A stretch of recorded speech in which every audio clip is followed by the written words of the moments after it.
ถ้าพูดถึงเปรูหนึ่งในสถานที่สำคัญของประเทศนั่นก็คือมาชูปิกชู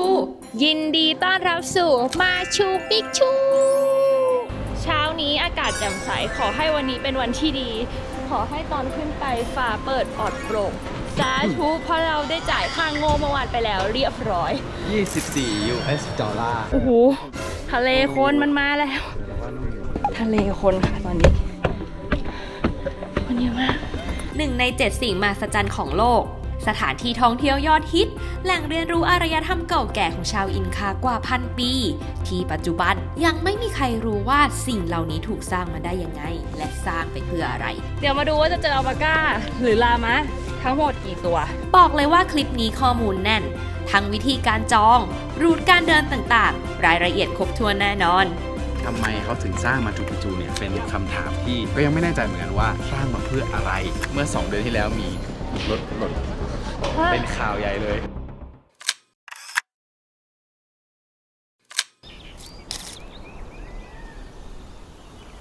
ยินดีต้อนรับสู่มาชูปิกชูตอนนี้เราอยู่ที่เมือง Agnes Calentes Aguas Calientesการเดินทางนะคะเราก็คือเริ่มต้นที่เมืองคุสโกเนอะเหมือนคุสโกมันเป็นฮับที่จะไปเที่ยวเดย์ทริปที่ต่างๆได้เราก็เริ่มจากคุสโก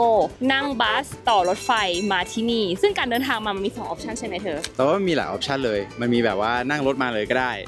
เป็นแบบบายคาร์หรือว่าจะมาเป็นแบบรถไฟโดยตรงออกจากคุสโกตรงมาเลยแต่ของเรามาเป็นแบบไบโมโดก็คือเป็นบัสต่อรถไฟแต่มันก็จะมีคนที่นั่งรถไฟมาแล้วก็ลงก่อน1 ป้ายแล้วก็เดินอินคาเทรลใช่อันนี้น่าจะ2 วันมั้ง2 วัน 1 คืนหรืออะไรประมาณนี้รถไฟอ่ะมันก็จะมีหลักๆสำหรับนักท่องเที่ยวเนอะ2 สายก็คืออินคาเรลกับเปรูเรลอินคาเรลเมื่อเช้าเราเห็นมาแบบคึกคักมากเลยอ่ะใช่จะเป็นสีเขียวแต่เปรูเรลที่เรานั่งมาจะเป็นสีฟ้าเนอะสีน้ำเงินคนละไวฟ์กันในเปรูเรลมันมีหลายคลาสให้เลือกเราก็คือเลือกคลาสที่เรียกว่า Expedition ก็จะเป็นแค่รถไฟนั่งธรรมดาแต่ว่ากระจกข้างบนอ่ะมันก็จะมีวิวให้ดูแหละแต่ถ้าถามเราว่าวิวที่มาระหว่างทางเฉยๆไม่ได้ขนาดนั้นเนอะก็คือเรารู้สึกว่ามาแบบธรรมดาก็ได้คือถ้าจากคุสโกมาที่นี่ระยะเวลาทั้งหมดประมาณ4 ชั่วโมงนั่งรถบัสประมาณ2 ชั่วโมงรอรถไฟอีกประมาณ25 นาทีใช่ก็ตรงเวลาอยู่ที่เราอยู่บนรถไฟจริงๆประมาณ1 ชั่วโมงครึ่งใช่ก็คือถ้าเราจะมาชูปิกชูอันนี้ก็เหมือนเป็นเมืองที่เป็นเบสเหมือนเป็นเบสแคมป์เนอะที่เราจะต้องเหมือนเดินหรือขึ้นบัสต่อขึ้นไปที่มาชูปิกชูซึ่งเราจองตั๋วมาเรียบร้อยแล้วและการมาชูปิกชูของเราอ่ะก็คือ2 วัน 1 คืนเนอะเราเลือกที่จะมาค้างก่อน1 วันเพื่อที่จะขึ้นมาชูปิกชูพรุ่งนี้ตอนเช้าแล้วก็ค่อยนั่งเปรูเรลกับคุสโกวันนี้ก็สบายๆตอนนี้ประมาณ9 โมงกว่านะเมื่อกี้ไปเช็คที่โรงแรมเขาก็บอกว่าเช็คอินได้11 โมงยังมีเวลาอีก1 ชั่วโมงกว่าก็ว่าจะเดินเล่น explore ในเมืองเนอะวันนี้ว่ามันมีอะไรที่ทำบ้างคือมันตรงนี้มันเป็นเมืองเล็กๆไว้มันเหมือนเวลาเราไปดอยที่เชียงใหม่เชียงรายเลยวันนี้ภารกิจของเราหลักๆก็คือคงเดินเล่นในเมืองแล้วเราก็ต้องไปหารถบัสจองตั๋วรถบัสที่เราจะขึ้นพรุ่งนี้คือถ้าจองไม่ทันก็ต้องเดิน2 ชั่วโมงเลือกเอาเดินเป็นแบบซิกซักอะไรอย่างงี้เดินตอนเช้าเพราะว่าเราจองไว้ตอน9 โมงเช้าเนอะแล้วเราก็คิดว่าเราอยากจะหา English Guide ด้วยเนอะภารกิจหนึ่งก็คือ Magnet กับ Postcard ใช่ยังไม่ได้เขียนเลยมาเปรูโอเคก็ประมาณนี้สำหรับวันนี้นะคะน้องๆที่นี่ทุกคนเขาจะสนใจคนเอเชียนมากๆนะบ๊ายบายคือเขาจะแบบเหมือนไม่ค่อยเห็นคนผิวเหลืองตาตีแบบนี้หรือเปล่าเขาเขินเลย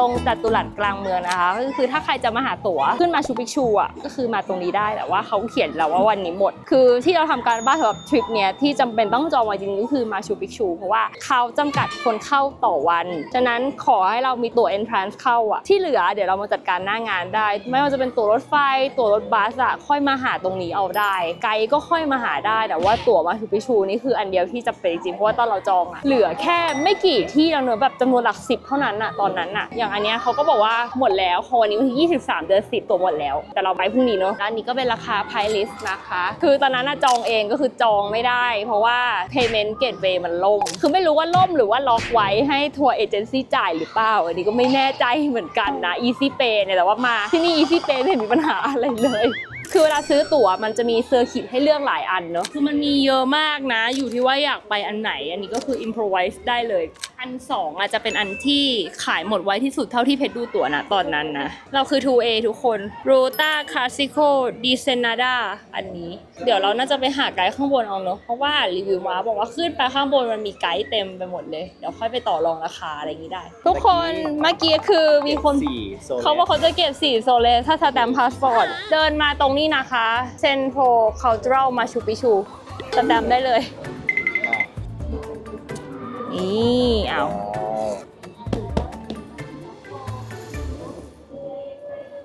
เอ้ย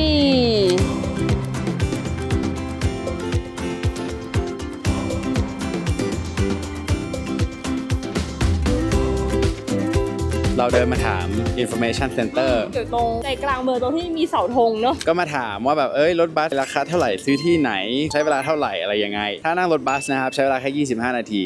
แต่เวลาต่อคิวคือชั่วโมงกว่าเพราะว่าตั๋วรถบัสอะไม่ได้บอกเวลาว่าเราอะขึ้นรอบกี่โมง first come first serve ก็คือเห็นเขาไลน์อัพมาเกตที่ถ่ายให้ดูยาวมากแล้วเราก็เลยงงว่าคือพรุ่งนี้เราขึ้นรอบ9 โมงใช่ไหมเขาบอกว่าให้เรามารอ8 โมงลองคิดเลยคันนึงมาได้ไม่กี่10 คนแล้วคนรอยาวเป็นร้อยแล้วจะได้เข้ากี่โมงวะฉะนั้นคือเราว่าน่าจะต้องเร็วกว่า8ป่ะเรามาก่อนกันเลยก็ได้เราจะได้ขึ้นไปก่อนเลยขึ้นไปก่อนเลยแต่ว่าคือขึ้นไปถึงแล้วอ่ะเราก็อาจจะยังเข้าไม่ได้จนกว่าจะ9 โมงเช้าเนอะใช่คือเขามีวินโดว์ให้ระหว่าง9 โมงถึง10 โมงให้แค่1 ชั่วโมงเท่านั้นคือถ้าใครไปสายกว่า10 โมงก็คือไม่ได้ใช่เกมโอเวอร์นะครับแล้วก็อย่าลืมพาสปอร์ตแล้วก็ตั๋วด้วยต้องเอาพาสปอร์ตไปด้วยเดินขึ้นก็ได้นะถ้าใครไม่อยากรอถ้าเดินขึ้นก็คือ2 ชั่วโมงแต่เดินลงทางซิกแซกเดินลง1 ชั่วโมงเพราะมันง่ายกว่าเราก็เลยจะนั่งรถขึ้นแล้วก็เดินลงเอาเขาบอกว่าเซอร์กิตทัวร์อยู่ได้3 ชั่วโมงใช่ไหมค่อยไปหาไกด์ข้างบนเขาให้เบอร์ไกด์อีกคนหนึ่งมาด้วยเดี๋ยวเราจะลองคุยดูก็ได้ลงมา1 ชั่วโมงก็คิดว่าน่าจะทันเพราะเรากลับในเร็วรอบประมาณบ่าย 2:55โอเคอีกอันนึงก็คือสำหรับใครที่อยากมาเสี่ยงดวงกันหน้างานต้องมาก่อน1 วันแล้วก็มาดูตั๋วเลยอย่างวันนี้เรามาถึงก็คือค่อนข้างเช้านะ10 โมงเขาบอกว่าหมดแล้วแปลว่าคนที่มาซื้อตั๋วอาจจะซื้อแต่เมื่อวานใช่หรือวัน2 วันก่อนคือเขามีโควต้าให้วันละ 1,000 ใบที่มาซื้อที่นี่เนาะก็อย่างที่บอกครับคือถ้าเอาเซฟจองมาก่อนจองมาชูปิชูมาก่อนอย่างเดียวแล้วที่เหลือมาว่ากันถ้าใครโชคดีกดได้จ่ายตังค์ได้ก็กดไปคอมเมนต์บอกหน่อยว่าเรากดไม่ได้เลยอ่ะPayment Gateway fail ตลอดคือพวกเราเขียนอีเมลไปหา Ministry of Culture ประมาณ5 รอบใช่คือไม่ได้ตอบมาแต่ว่าให้ไปจ่ายเงินหรือถ้าใครมีเพื่อนเป็นคนเปรูก็ให้เขาช่วยจ่ายให้ไม่งั้นออปชั่นสุดท้ายก็คือทัวร์เอเจนซี่ก็จะโดนชาร์จไปหน่อยมาเจอไอติมวันอูโน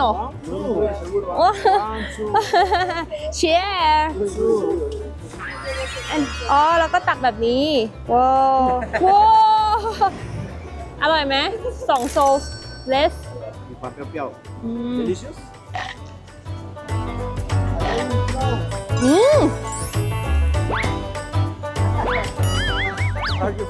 Thailand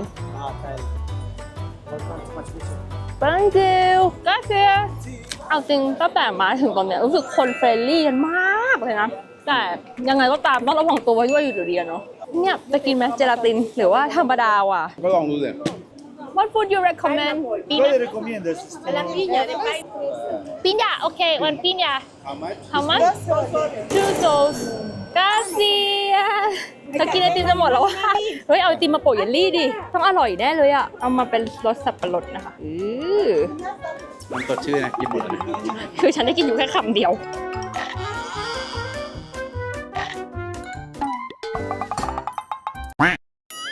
นี่ไอเยลลี่ปิญญาสับปะรดเป็นไงอร่อยโว้เยอะมันดูแบบง่ายๆอ่ะเยอะมันดูแบบง่ายๆอ่ะอยากกินอะไรก็คือเยลลี่ธรรมดานั่นแหละทุกคนเขาบอกว่าเจลาตินเขาเรียกว่าเจลาตินนะเขาไม่ได้เรียกว่าเยลลี่มันก็คือน้ำเฮลบูบอยสีเหลืองใช่เดี๋ยวเราไปเช็คอินกันก่อนได้เวลาแล้ว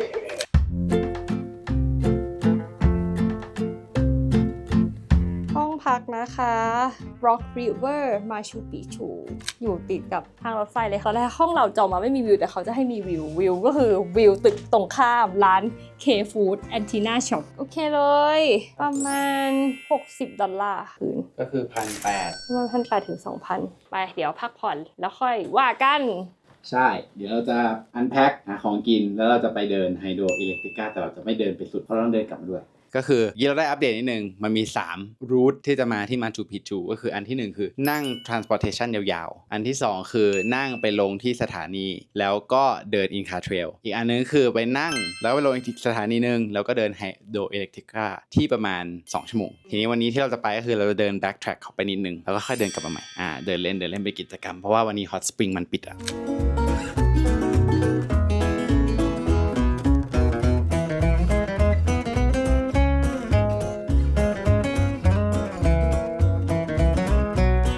ชุดเรียบร้อยวันนี้จะมี afternoon hike แบบง่ายๆที่ Hydro Electrica นะคะจะเดินย้อนเดินเล่นซึ่งเราจะไม่ได้เดินเต็มรูทก็เดินเท่าที่อยากเดินนี่แหละมันก็จะเดินเลี่ยมแม่น้ำข้างหลังไปนะคะคือถ้าจะไปเดินไฮโดรอิเล็กทริก้าครับต้องนั่งรถบัสหรือรถโลคอล5 ชั่วโมงเพื่อไปถึงจุดเริ่มไปที่ Trailhead ใช่ไหมใช่เราก็เดินมาอีก2 ชั่วโมงเราก็เดินเล่นๆของเราอย่างนี้นี่แหละเดินชมธรรมชาตินะคะวิวข้างหลังนี้แม่กำปองหรือเปล่าก็ไม่แน่ใจแต่ว่าอากาศดีเลยคือต่างจากคุสโกที่เรามาคนละเรื่องเลยด้วยความที่ตรงนี้มันต่ำกว่าด้วยเรารู้สึกว่าเราไม่ค่อยมีปัญหาเรื่อง altitude sickness แหละคือก่อนหน้านี้พวกเราคือเหมือนเหนื่อยง่ายถ้าขึ้นบันไดยังเหนื่อยแล้วพวกเราก็คือกินยาแบบ prevention มาใช่ไหมได้เอาหมอกมันก็จะทำให้มี side effect คือมือชาแล้วก็หลับกดไม่ค่อยได้ดีเพชรก็คืออมๆยมๆแล้วก็ง่วงตลอดเวลาอยากจะหลับตลอดเวลาแต่ตอนนี้รู้สึกดีขึ้นแหละตอนกลับไปคุสโกค่อยว่ากันใหม่ค่ะพร้อมยังลูกเสือพร้อมครับไปลุยนี่คือเขามาฉีดน้ำเพราะว่าฝุ่นมันเยอะใช่ไหมกาเซียสคือเราว่าคนเฟรนลี่คนชอบเข้ากล้องแล้วก็สนใจแกดเจ็ตของเรามากเหมือนแบบว่าเรามีตัวจุ๊บอันเนี้ยติดกับกระจกหรืออะไรเงี้ยทุกคนก็ไม่เคยเห็นแล้วก็แบบแล้วก็ขอบายด้วยขออยู่ในวิดีโอด้วยคือทุกคนแบบชอบมากกล้องออสโมตัวนี้ทุกคนก็อะไรเห็นหน้าเราก็อีนี่มันมาจากไหนทำไมผิวมันเหลืองตามันตีท่าทางเขาเยอะดีนะเหมือนแบบมีความแบบผสมกับอิตาเลียนนิดนึงจริงโดยเฉพาะเด็กๆเนอะดูสนใจพวกเรามากๆเลย Oh we have the same camera Osmo where we come from US but established in English but I live in Cusco now Oh you live in Cusco Yeah Wow we just come from Cusco Okay It's beautiful here Yeah have a nice day Thank you Bye bye เดี๋ยวคนใช้ Osmo เหมือนกันแก๊ง Osmo ต้องทักทายกันอย่างนี้นี่ค่ะมาถึงป้ายทางแยกแล้วมันมี2ทางที่ฉันต้องเลือกไปซ้ายไปมาชูปิชูไปขวาไปไฮโดรอิเล็กทริก้าค่ะอันนี้ไม่ KF122 แล้วจะเป็นกิโลเมตรที่122ป่ะว่ามาติดสติกเกอร์เต็มไปหมดแม้แต่กระทั่งวิว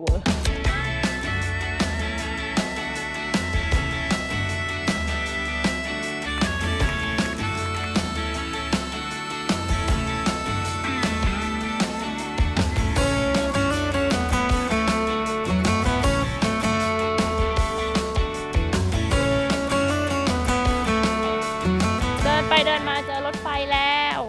ตรงนี้คือรางรถไฟและข้างรางรถไฟก็มีร้านขายของชำร้านอาหารด้วยเลยนะคะมีห้องน้ำด้วยอารมณ์แบบเมืองไทยมากนี่แล้วก็นี่จะให้ดูเด็กคนนี้นี่นอนหลับสบายเลยสบายจังเลยอุ้ยปลุกทำไมเปลี่ยนจากหมาก็เป็นน้องส้มแมวไทยนะคะเหมือนแมวข้างบ้านเลยหลับสบายจริงๆมีคำถามให้เพื่อนๆช่วยกันตอบว่าถ้าไม่อยู่เปรูตอนเนี้ยคิดว่าอยู่ที่ไหนคิดว่าเราอยู่ที่ไหนกันเนี่ยกาญจนบุรีคือตอบเหมือนกันเลยกาญจนบุรีคือมันเหมือนพืชพันธุ์ต่างๆคือมันมีความเหมือนเส้นศูนย์สูตรเนอะ tropical คือมันปลูกได้เหมือนกันเขาปลูกคนละสายพันธุ์กับเรา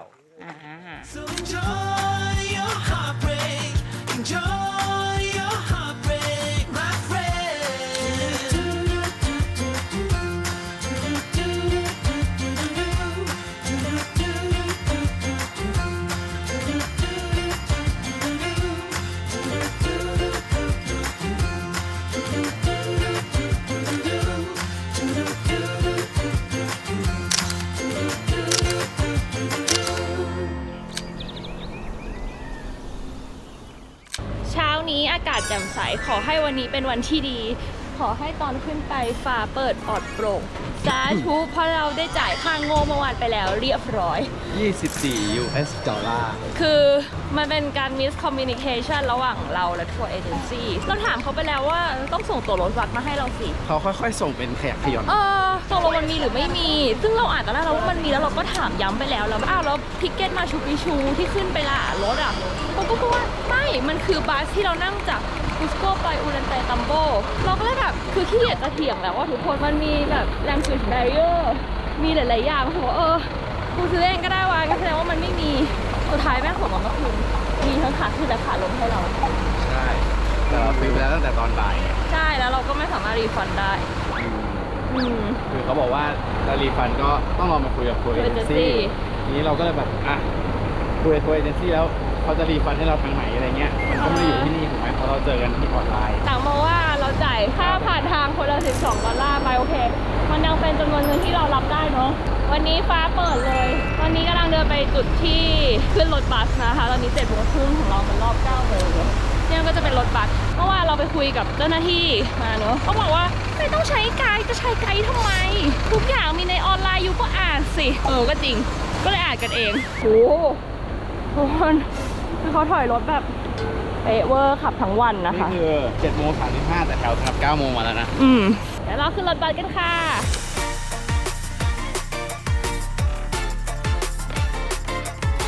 โอ้โหแถวมันยาวแบบสุดลูกหูลูกตาไปแล้วค่ะทุกคนวันน้าทัวร์ตอนนี้กี่โมงแล้วตอนนี้เวลา7:57ครับแถวยังไม่ขยับเลยใช่แถวขยับช้ามากที่เขาป้าย9โมงมาตั้งตั้งแต่7:30เรามายืนกันตั้งแต่7:35ก็คือยืนมา15นาทีจากที่ใส่ชุดตอนนี้คือถอดแล้วร้อนแล้วร้อนดีกว่าหนาวฟ้าเปิดดีกว่าฝนตกห้องไว้ใช่อันนี้เราอยู่กับ Wonder Woman นะครับก็คือรู้สึกเขาหมวกมันลังคอและเอาหมวกมาติดที่หัวแทนตอนนี้แถวขยับแล้วนะคะน่าจะใกล้ได้ขึ้นแล้วจากที่เมื่อกี้เขาเหมือนมาเช็คเขาก็จะสแกน QR code แล้วก็เช็คกับพาสปอร์ตว่าเราชื่อตรงไหมคือเนื่องจากมันเป็นหนึ่งใน Seven Wonders of the World ก็คือภาษาไทยคือสิ่งมหัศจรรย์ของโลกโบราณสถานสำคัญของประเทศเปรูเขาก็เลยต้องเข้มนิดนึงนะครับเพราะฉะนั้นขนาดจองตั๋วต้องใช้พาสปอร์ตนะจองแล้วเวลาขึ้นทุกอย่างคือตรวจพาสปอร์ตหมดเลยว่าตรงไหมกับตั๋วที่เราซื้อมาเพราะฉะนั้นจะฝากคนอื่นซื้อไม่ได้หรือว่ามีคนซื้อมาดองไว้แล้วขายต่อก็ไม่ได้เวลาจะซื้อกับเอเจนซี่เนี่ยเอเจนซี่ก็ต้องขอพาสปอร์ตเราไปด้วยเหมือนกันเพื่อที่เรารายละเอียดไปกรอกซื้อตั๋วรถบัสขึ้นเนี่ยก็ยังต้องใช้พาสปอร์ตแล้ววันที่ขึ้นนะครับก็ต้องเอาพาสปอร์ตไปด้วยนะอย่าลืมเด็ดขาดวันนี้เรามีมิชชั่นว่าเราจะมาตามหาน้องอัลปาก้าข้างบนว่าเราจะเจอกันกี่ตัวโอเคแล้วเราจะได้เขาอยู่ในเฟรมไหมใช่ต้องมาดูกันว่าเราจะถ่ายรูปน้องอัลปาก้าที่แบบเดินผ่านไปผ่านมาได้หรือเปล่าโอเคเดี๋ยวขึ้นบัสกันตอนนี้8:20ก็ใกล้ได้ขึ้นรถแล้วเนอะระหว่างนี้เรามีเก็บความรู้มาฝากระหว่างน้องอัลปาก้ากับลามะต่างกันยังไงใช่ใครรู้บ้างคอมเมนต์ไว้ข้างล่างได้วิธีการแยกนะทุกคนอย่างแรกเลยดูเพราะว่าดูง่ายสุดคือหูลามะมันจะยาวเขาบอกว่าทรงเหมือนกล้วยส่วนอัลปาก้าจะสูงสั้นกว่าขนของลามะมันจะมีความเป็นบลูมากกว่าส่วนขนอัลปาก้ามันจะมีความแบบไฟเนสกว่าแล้วก็ยาวกว่าหน้าลามะยาวกว่าส่วนอัลปาก้าจะสั้นกว่าเดี๋ยวไปดูของจริงทั้งหมดว่าเราจะแยกถูกไหมลามะกับอัลปาก้าแล้วเขาบอกว่าด้วยนิสัยอะลามะมันจะมีความแบบมั่นใจอะแต่ว่าอัลปาก้าจะไม่เป็นไรนะเธอใจเย็นมีความอ่อนโยนมากกว่าก็คือถ้าตัวไหนวิ่งเข้าหาเราก็คือลามะ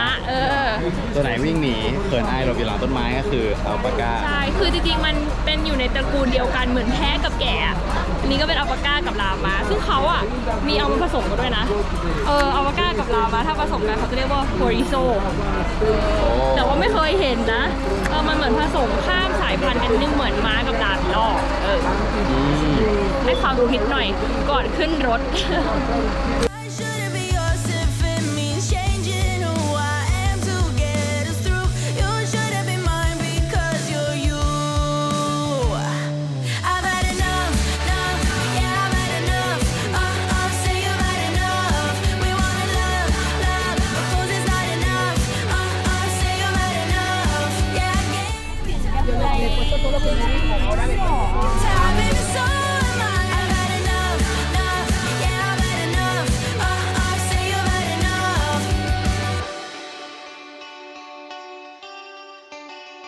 มาถึงตรงนี้คือมันก็เหมือนเป็นเมืองเล็กๆนะคะมีโรงแรมด้วยเขาบอกคือละ 2,000 เปโซ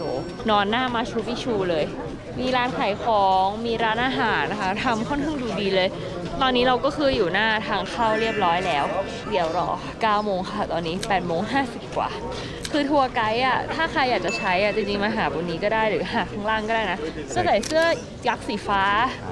การจะเป็นไกด์ที่เนี่ยเขาต้องไปเรียนนะประมาณแบบ 4 ปีถึงจะได้ไลเซนส์มาเพื่อที่จะสามารถเป็นไกด์โบราณสถานทุกที่ได้ของเปรูเลยไม่ว่าจะเป็นคูสโกที่นี่ Sacred Valley ต่างๆอะไรเงี้ยแล้วก็ไกด์มีประมาณสัก 400 คนที่อยู่ที่มาชูปิชูส่วนใหญ่ก็จะพูดได้ 2 ภาษา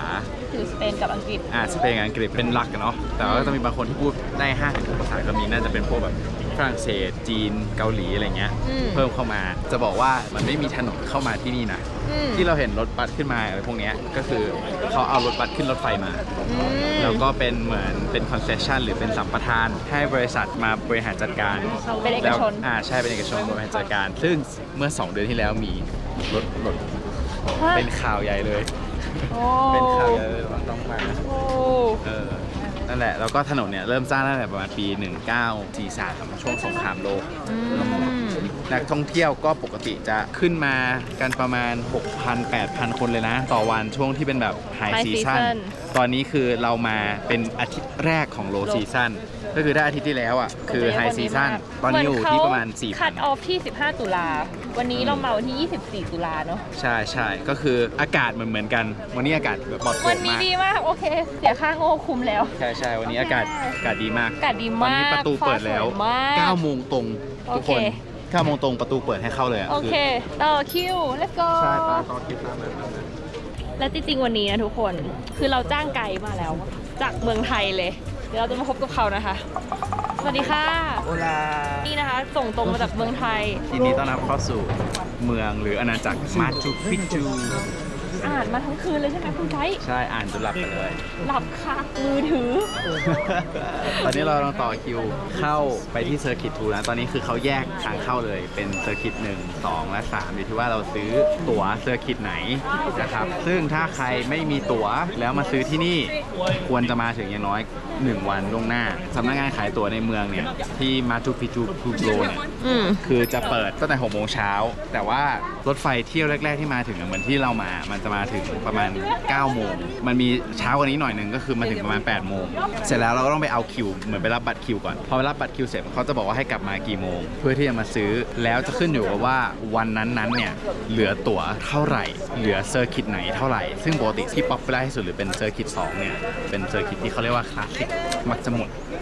วันนี้เรามาคือเซอร์กิต2อย่างเมื่อวานเราเดินไปถามเนี่ยเหลือแค่1 กับ 3แล้วก็ขายข้างล่างแค่ 1,000 ใบต่อวันใช่ไหมคะไกด์ใช่ก็ไปยืนต่อคิวกันนานอยู่นะ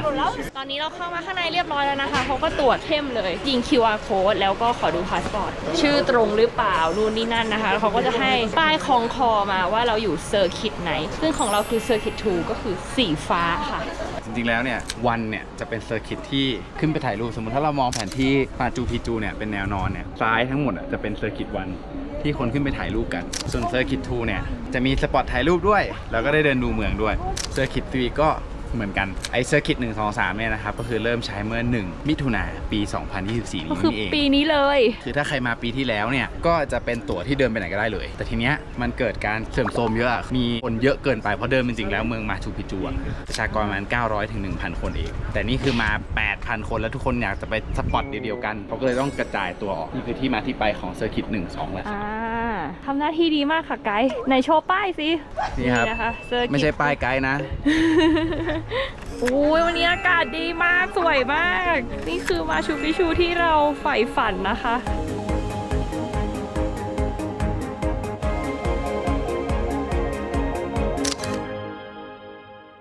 ตื่นเต้นไหมไกด์ตื่นเต้นครับตื่นเต้นทำงานวันแรกพี่เราเสียค่างบไปคนละ12 ดอลลาร์เดี๋ยวให้เธอหยุดต่อนะเพราะว่าเธอพูดได้2 ภาษาใช่ไหมไทยอังกฤษเดี๋ยวเราไปซื้อเสื้อกั๊กให้เธอก็ approach เขาเลยนะเอาเงินคืนมานะถ้าเดินขึ้นมันจะเริ่มจุดเดียวกันกับที่รถขึ้นเป็นสะพานเนาะเดินขึ้นมาความสูงแนวตั้งคือ 1.2 กิโลเมตรอันนี้มาชูปิชูอยู่ที่ 2.4 ก็แปลว่าเมืองข้างล่างก็น่าจะ 1.2 คือไม่แน่ใจแต่ว่าไม่ปวดหัวใช่ตรงนี้คือสบายๆไม่ต้องกินยาเนาะ Nobody could break us, yeah, I thought we had it all. Take me back to when it was you and me, baby, it was you and me. เดี๋ยวมาดูว่าจะเจออัลปาก้าหรือลามะทั้งหมดกี่ตัว โอ้โห ทะเลคนมันมาแล้ว ทะเลคนค่ะตอนนี้คนเยอะมาก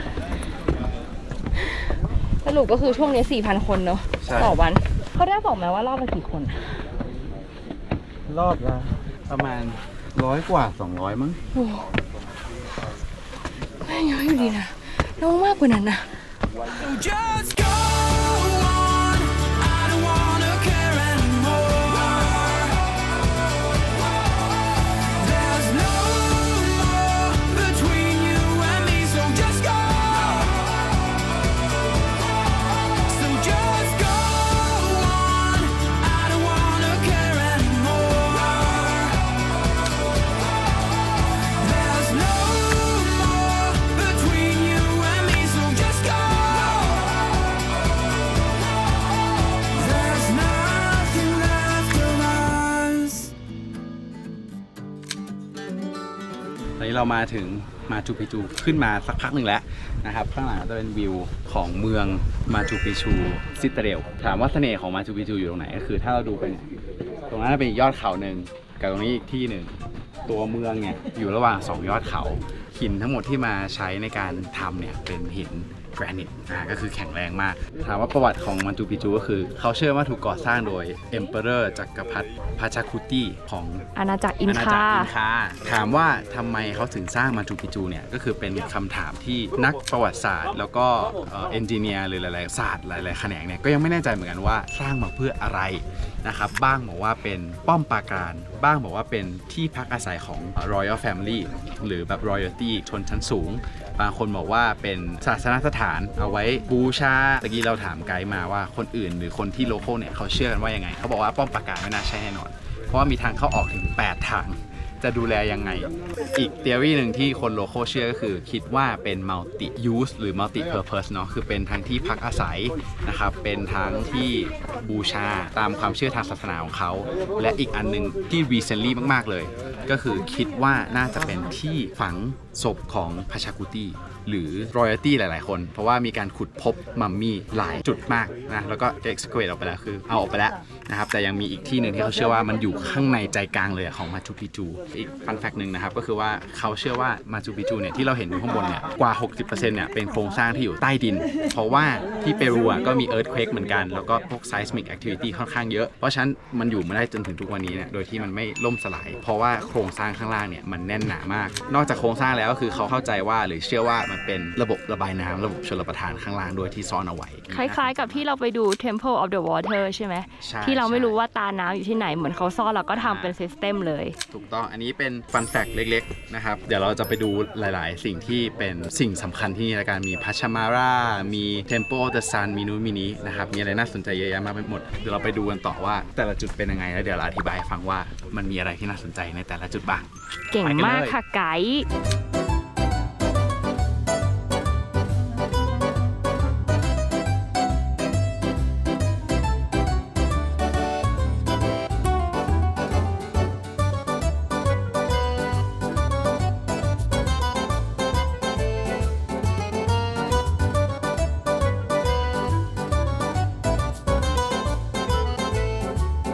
และตอนแรกที่เราบอกว่าเราจะเจออัลปาก้ากันไหมหรือจะเจอลามาหรือเปล่าเราเจอแล้วเธอ น่ารักด้วยมีหลาย เต็มเลยอ่ะตกลงอัลปาก้าหรือลามาเพราะหูมันดูยาวนะเนี่ย excuse me this is Yep. alpaca or llama Oh, these ones are llamas. llama because of the ear right Also, the facial Face. structure is a bigger nose, a bigger head, Ah. and a bigger neck as well. and do they have alpaca here what about alpaca Alpacas, here with this is not the right environment for alpacas. okay. But these ones are adapted to the temperature here. okay thank you มาดูกันว่าเราจะมาเจอลามะกี่ตัวในมาชูปิกจูโอ้ยน่ารักมาก1 2 3อันนี้ด้วยไหมไม่ใช่หูสั้นไป ตรงนี้มีอีก3ตัว4 5 6ตัวที่ 7 ตัวที่ 8 9 10 11 ก็คืออยู่ตามใจชอบไปเลยนะจ๊ะ ขอขั้นโฆษณาด้วย So Happy Granola Bite ของเพชรเองค่ะทุกคนก็เป็นขนมที่เพชรตั้งใจทำมากนะคะเป็น Granola Bite ที่ปั้นเป็นก้อนรส Mix Nuts and Berry เราทำมาเพื่อพกมาเดินทางเลยทุกคนอันนี้จะเป็นแพ็กเกจ1 กล่องนะคะจะมีข้างในทั้งหมด5 ซองเดี๋ยวจะแกะให้ดูนี่ข้างในจะเป็นซองแบบนี้เลยให้ดูนี่นะคะ1 ซอง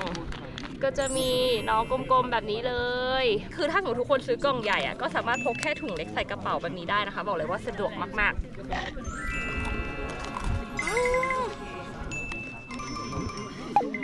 อร่อยสั่งซื้อกันได้ตามลิงก์ทางด้านล่างเลยนะคะตึ้ง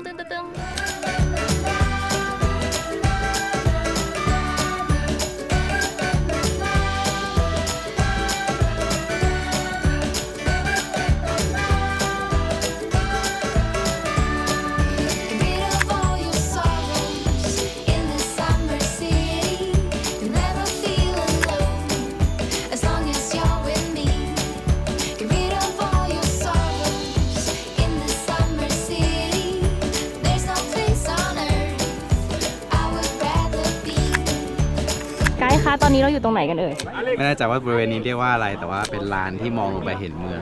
ในเมืองเนี่ยตรงนี้เราก็จะเห็นมันเป็นมีห้องหับต่างๆเอาไว้จัดกิจกรรมเขาเรียกว่าเป็น industrial complex นะครับก็สำหรับสุภาพสตรีในสมัยนั้นเขาก็จะมารวมตัวกันในการทำจากสารอะไรอย่างเงี้ยเนาะลานกิจกรรมสำหรับสาวๆสมาคมแม่บ้านถูกต้องอันนี้คือที่เราอ่านมาใน Google เนาะขอบคุณ Google ค่ะครับ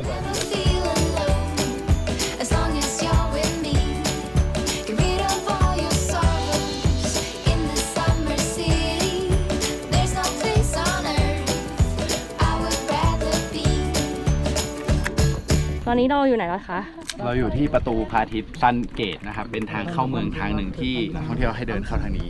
สำหรับเซอร์กิตทูใช่ก็เราจะสังเกตว่าประตูของชาวอินคาเขาจะชอบเป็นทรงสี่เหลี่ยมคางหมูเนาะแล้วเทคโนโลยีก็ไม่มีในสมัยนั้นในการทำเนาะพวกอุปกรณ์การช่วยอะไรเงี้ยแต่ดูงานที่เขาทำออกมาสิคือเขาเรียงหินแบบแน่นมากเป๊ะมากจนเป็นโครงสร้างทุกคนต้องลองคิดดูว่าเขาขนขึ้นมายังไงใช่ปะกว่าจะเอาขึ้นไม่ได้กว่าจะเรียงได้แล้วก็ตัดแต่งให้มันเป็นทรงที่พอดีขนาดนี้ตอนนี้คนจะเริ่มโฟล์เร็วขึ้นแล้วเพราะว่าไม่ใช่จุดถ่ายรูปเท่าไหร่แล้วถ้าใครมาเซอร์กิต1อ่ะก็จะไม่ได้เดินอย่างนี้นะนี่ก็เป็นเซอร์กิต2ส่วนคนที่มาก็ดูชิวๆนะทุกคนเข้าใจว่าอยากจะมาถ่ายรูปทุกคนก็ช่วยกันถ่ายช่วยกันสร้างเสียงหัวเราะเนาะตอนนี้เราเดินมาถึงอีกจุดสำคัญนะครับที่คนอาจจะไม่ให้ความสนใจแล้วก็เดินผ่านไปเลยง่ายๆแต่ตรงนี้คือจุดที่เขาบอกเป็นเคฟพักหนึ่งมาแล้วเนี่ยมีเอนจิเนียร์นะครับมาถึงแล้วก็มาดูเคฟว่ามันมี underground structure หรือเปล่าอันนี้คือเป็นเคฟที่อยู่ใต้ The Temple of the Three Windows นะครับซึ่งสุดท้ายคือเขาก็เอาเครื่องสแกนมาสแกนดูแล้วพบว่าข้างในเนี้ยมันมีช่องว่างมีแชมเบอร์อยู่แล้วก็มีแบบบันไดมีอะไรเงี้ยมีคนคิดไปต่างๆนานาว่าอาจจะเป็นที่ฝังของมัมมี่ Emperor Shakuti อยู่ข้างในนี่อาจจะเป็นทางเข้าเป็นแชมเบอร์บางคนจะเดินผ่านไปเลยเนาะตอนนี้เราเดินมาถึงเมนเทมโปแล้วนะครับถามว่ารู้ได้อย่างไรว่าตรงนี้คือเมนเทมโปก็คือถ้าเราหันไปดูข้างหลังเนี่ยคือเขาจะใช้หินก้อนใหญ่ขึ้นแล้วก็เนียนมากขึ้นคือแบบวิธีที่มันวางเรียงซ้อนกันเนี่ยคือมันสวยงามมากเขาบอกว่าถ้าอันไหนที่แบบมันเป็นเหมือนสถานที่ศักดิ์สิทธิ์สถานที่สำคัญอ่ะงานมันจะคราฟมากขึ้นเนาะงานมันจะละเอียดขึ้นTemple of the Three Windows คืออันนี้เนี่ย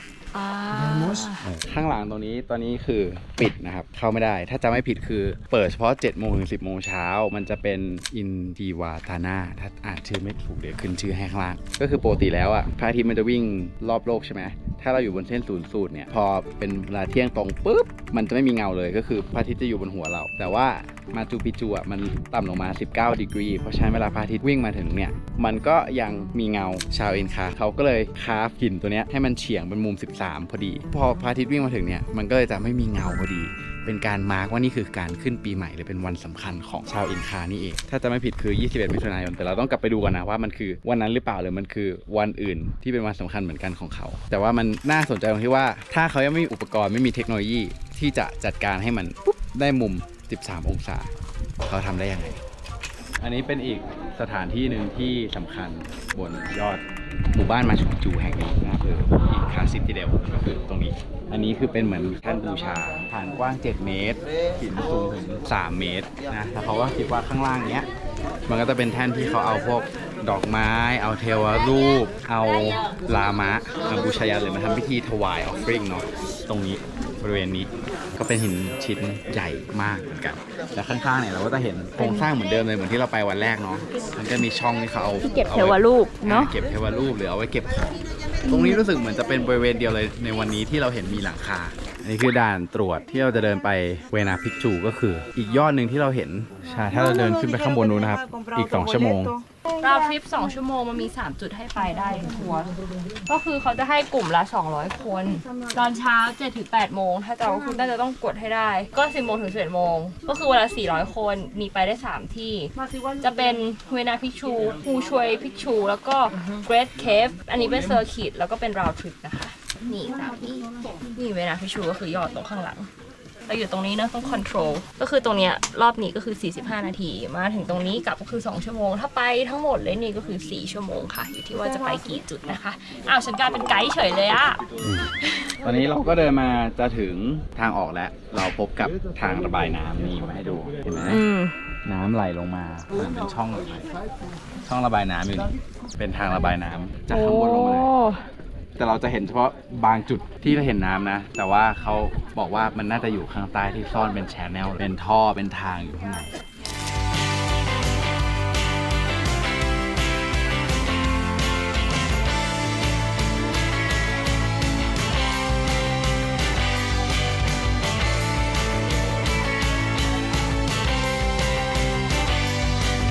ตอนนี้เราก็ออกมากันแล้วค่ะ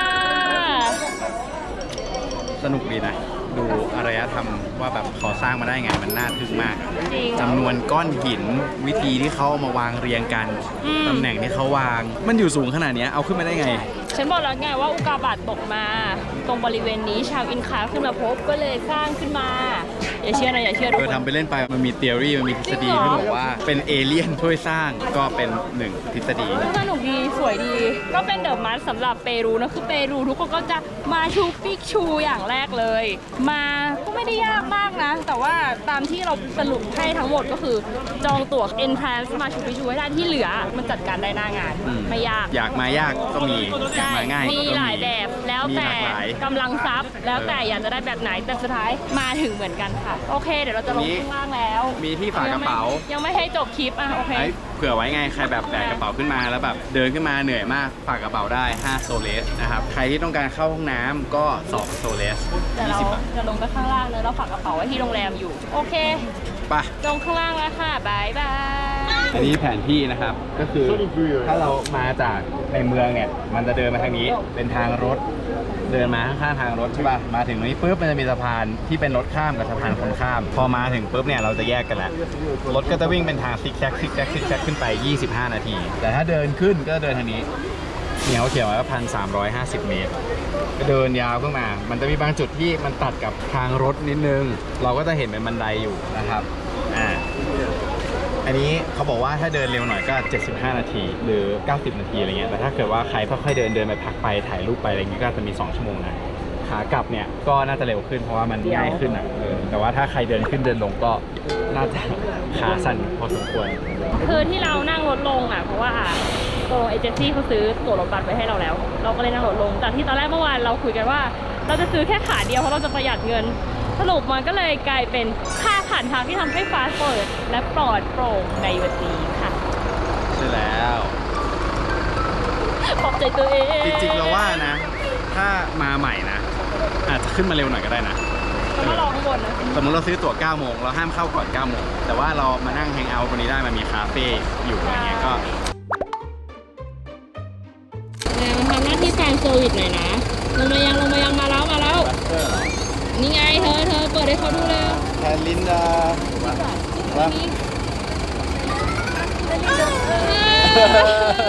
สาวๆขอถ่ายรูปอ่ะ Thailand. Oh, Thailand. Lisa Blackpink Colegio. คนเล็กเขียว Apu. ครับ Colegio. Colegio. Apu. One, two, three. Colegio. Apu. One, two, three. Colegio. Apu. Thank you.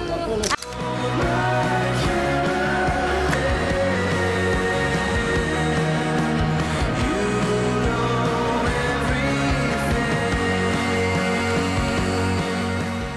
How do you pronounce this place Enco. คือเอ็งโค คลิปนี้เรายังคงอยู่กันที่เปรู พาทุกคนไปย้อนรอยวิถีของชาวอินคา สัมผัสเรื่องราวประวัติศาสตร์ใน2ที่หลักๆ คือคุสโกและซาเคร็ดวาลลีย์ เป็นทริปที่มาถ่ายรูปกับหินเยอะที่สุด เป็นทริปที่มาถ่ายรูปกับหินเยอะที่สุด เราจะได้ไปดูสิ่งก่อสร้างของชาวอินคาที่ปัจจุบันยังไม่มีเทคโนโลยีไหนทำได้ หรือใครสามารถรู้ได้ว่าเขาทำยังไง บอกเลยว่าสุดยอดจริงๆ นี่คือ ไม่นี่คือ import มาจากเมืองไทย หรือไม่ก็ export ไปที่เมืองไทย เปรูกับเมืองไทยนี่มันเหมือนเพื่อนบ้านกันคนละซีกโลกเนาะแต่ดูอันนี้มันเหมือนย่ามเมืองไทยอ่ะ